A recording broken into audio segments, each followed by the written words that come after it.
If you're someone who struggles with an all or nothing mentality, you probably are someone who, if you can't be perfect with your diet, then you just give up and you say, well, I'll just start over next week or I'll just start over on Monday.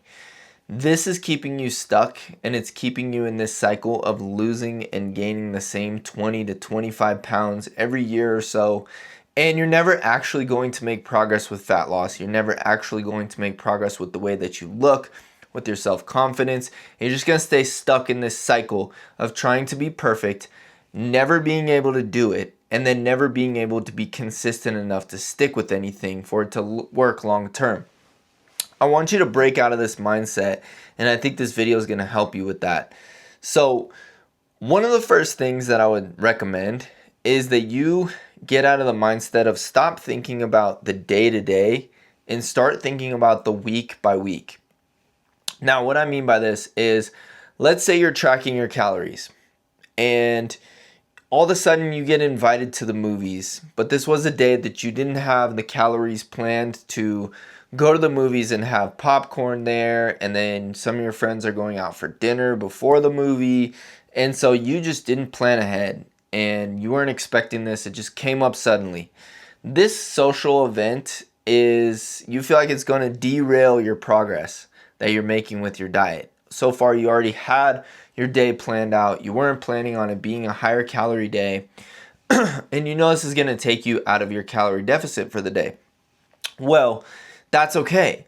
And the reason for that is because you can actually plan ahead and plan to have it be a higher calorie day and then take some calories off the back end of the week. So let's say your goal is to eat 1,500 calories today.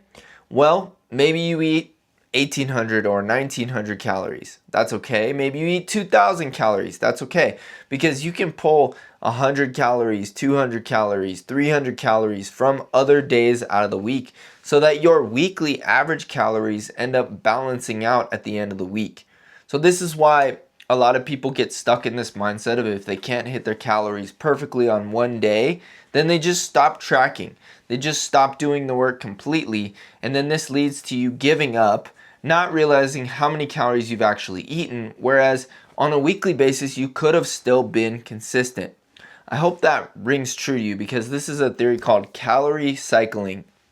As long as those weekly calories are in check, you're going to find yourself in a good place to still lose weight that week. And when you start looking at things on a weekly basis and not a daily basis, it really makes things easier. For example, let's say there's a day where you can't break away from work and you can only get like 3,000 steps and your goal is to get 10,000. That's okay, because you can add in another 4,000 steps on tomorrow's day. Maybe tomorrow's not as busy of a work day and you're able to add some steps on the back end. So your weekly step average will still be in a good spot. Same thing with when you step on the scale. Let's say you step on the scale one day and it's like your normal weight is 150 pounds and you're trying to get to 149. Okay, cool. Well, maybe you step on the scale one day and it's 153 and you don't know why, but you're just frustrated. You're like, I'm supposed to be losing weight and the scale's going up. I get it. That happens to all of us. And no matter how long we've been doing this, it's still frustrating to see the number on the scale going up. And I think over time you just start to get deconditioned to it and you realize, oh, this is just water weight. Maybe I had a hard workout yesterday. Maybe I ate a little bit more sodium. If you're a female, maybe you're on your period. So these things can add up pretty quickly, and then all of a sudden you will have gained that water weight overnight. But as long as you didn't overeat, then you know it's not actual fat gain. And if you just give up and you say, well, I'm just not going to weigh myself, I'm not going to eat healthy today, I'm not going to track my calories today because what's the point? The scale just goes up anyways. If you're in that mindset, then maybe you're not going to weigh yourself and do the right things today, and you're just going to give up. Whereas if you weighed yourself tomorrow, maybe the scale would be down 3 pounds. Maybe it would say 149 and you'd be like, okay, I just realized it was just water weight. And so instead of getting emotional about the scale and looking at it on a daily basis and getting frustrated and reactive about it, you can look at those weekly averages and realizing that, Oh, actually this week, even though the scale was up a couple days, it actually was down a pound on average. So this is where tracking your weekly averages is really important, and it really comes down to the weekly, not the daily. So that's something that I would definitely stress for you guys who are struggling with that short-term thinking and that all or nothing mindset. The next thing I want to talk about is getting back on track immediately.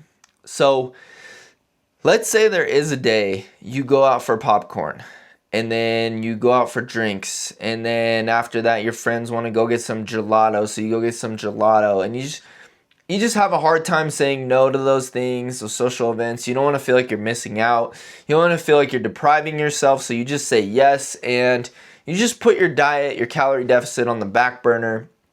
Well, instead of feeling super guilty about that, because it's only one day out of the week, what I would say is just get back on track. A lot of people, they have days like this, they have nights like this, they wake up the next day, they feel bloated, they step on the scale, they feel so remorseful and regretful.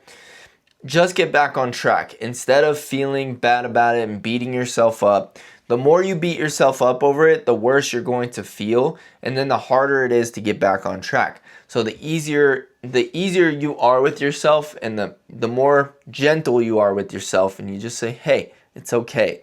Everyone overeats. Everyone goes over their calories from time to time. It doesn't mean that in the grand scheme of things, you're still not on track to hit your goals. You're still on track. You're still doing fine. You maybe overate yesterday, but you can pull some calories from other days this week and do the best you can to finish out the week strong. If you can't finish out the week strong, just do the best you can. That's okay. I think a lot of people just get stuck in this all or nothing mindset, and they just beat themselves up so bad for not being perfect. I still overeat on my calories from time to time.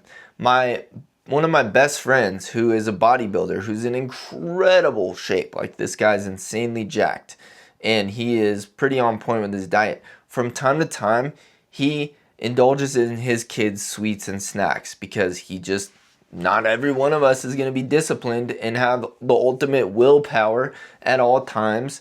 But it's not what you do on the daily basis that really matters. It's what you do over the majority of the long term that really plays a huge role in how well you can be consistent with your fat loss, and ultimately looking at your end goals and realizing that not one day is not going to make or break your progress is what's going to help you be consistent in the long term. So make sure that you guys can kind of zoom out, look at that 20,000 foot view, look down on your fat loss journey and be like, you know what?